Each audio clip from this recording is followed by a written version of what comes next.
had the opportunity to call Roger Thordarson my friend from the time we met in 2003 until his passing. Roger was one of those amazing men who you always knew where you stood with him. He was a dedicated and true friend, and certainly someone who was dedicated to giving back the very best to the community that he loved so much.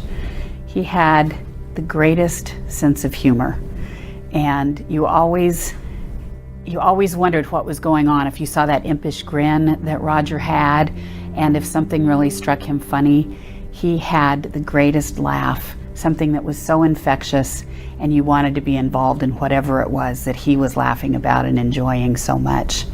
He was so dedicated to our community, with the Optimists, working with the school district, working as a city council member. He always gave it 100% plus. And I know that this community is better and richer because of the time that Roger spent dedicated to his community. Godspeed, my friend. We'll miss you until we meet again.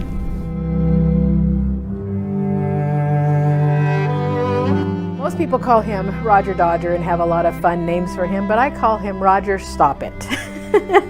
Everything he did was get me in trouble. So most of the time I would say, Roger, please forget my name. Please don't tell anybody else who I am. And he would laugh at me and say, oh, come on, Debbie, you can do it. And I said, you know, Roger, I'm not Mikey. I don't eat everything. So don't say give it to Debbie because she'll do everything.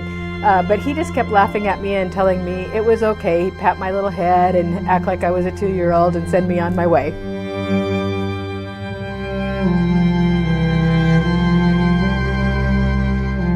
I'm Rich Wagner, an Auburn City Councilman who served with Roger and knew him well before he got on the council.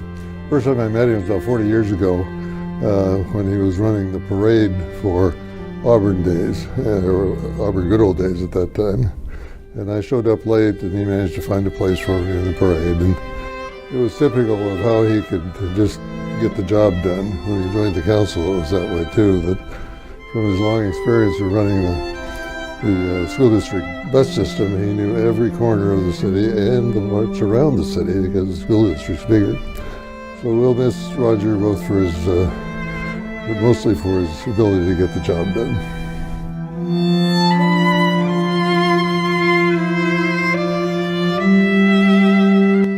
Hi Roger, I miss you already.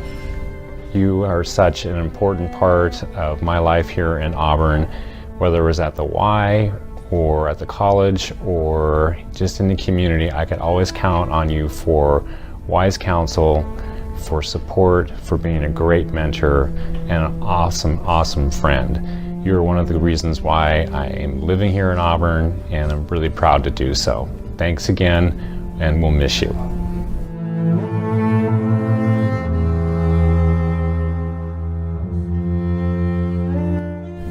Hi, I'm Pete Lewis, former mayor of Auburn. When I worked with Roger Thordarson as a council member, he was assigned to all things transit. I asked him how things were going. He asked me to take a ride on the bus to the meeting with him. We took the express bus, an hour and a half. We got to the meeting. We walked in, we sat down, and Roger said, all those people who are elected officials who took transit today, please raise your hand. And nobody did.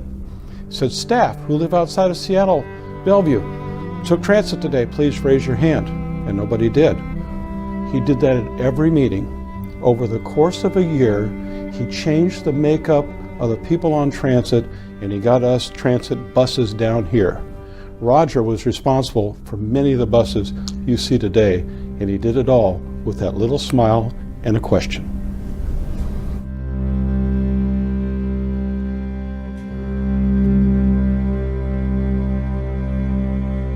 I'm bringing greetings from Michael Hirsch to the family, who says, beyond his wit and genuine concern, mostly I'll miss his insistence to watch Jeopardy when I needed to be collecting for the Seattle Times as a young teenager.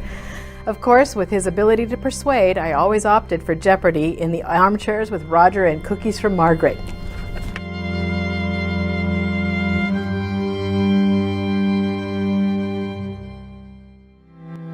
Hi, I'm Sue Singer, and I worked with Roger for 4 years on the City Council. He was always great to work with.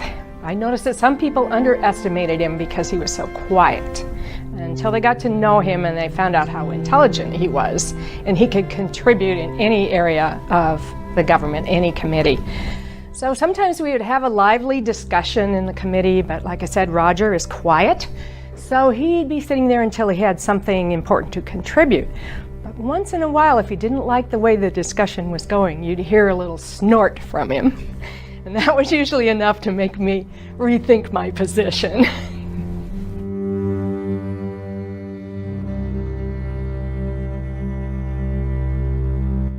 Roger Thordarson was the big guy with the glasses and the schmoopy smile that you saw around town. The guy in the windbreaker, a pen and a notebook shoved in the breast pocket of his check shirt. Roger didn't say much. In fact, he was so quiet you might not notice him at first. He was everywhere, always on the edges of things, watching, noticing, paying attention, enjoying the heck out of just being there, being a part of the crowd, being a part of his Auburn community. He wasn't born here, but he was here so long that he may as well have been. A lot of us first knew him in his career with the Auburn School District as transportation manager that he did for 10 years and maintenance and operations administrator for 20. Or we knew him as an optimist, that forward-looking group that looks to improve the quality of life for underserved groups in our community. He was a big part of the Auburn Santa Parade and a perennial member of the Auburn Good Old Days Committee. Roger was right at the head of the Auburn Good Old Days Parade, serving as Grand Marshal years ago. He also made a quiet name for himself down at City Hall and in King County government. He kept his eye on the tangled process of forward motion, sometimes riding the bus to the transit meetings and embarrassing the group there.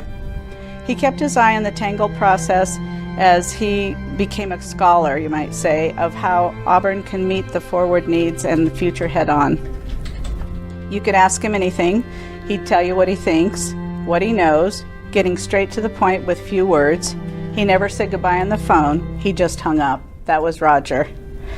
Over the years, he maintained both a high presence and a characteristic low profile in his volunteer and community service activities, which included chairing the Auburn Valley YMCA, serving on the Auburn Parks and Rec Board, and Metro and Sounder and the Orca issues that needed to be worked out. He was instrumental in that as well. A lot of people don't know that. He was with the Auburn Juvenile Conference, and the list goes on. He was honored by the Auburn City Council as an Auburn hometown hero in August of 2002, 2 years before his first election to the Auburn City Council. At home, life has not been without its challenges and its special joys. Roger will have left his mark on our community, his family, and our hearts. We will miss you, Roger, and to quote one of Roger's famous committee reports, "There will be a parade." Miss you, goofball.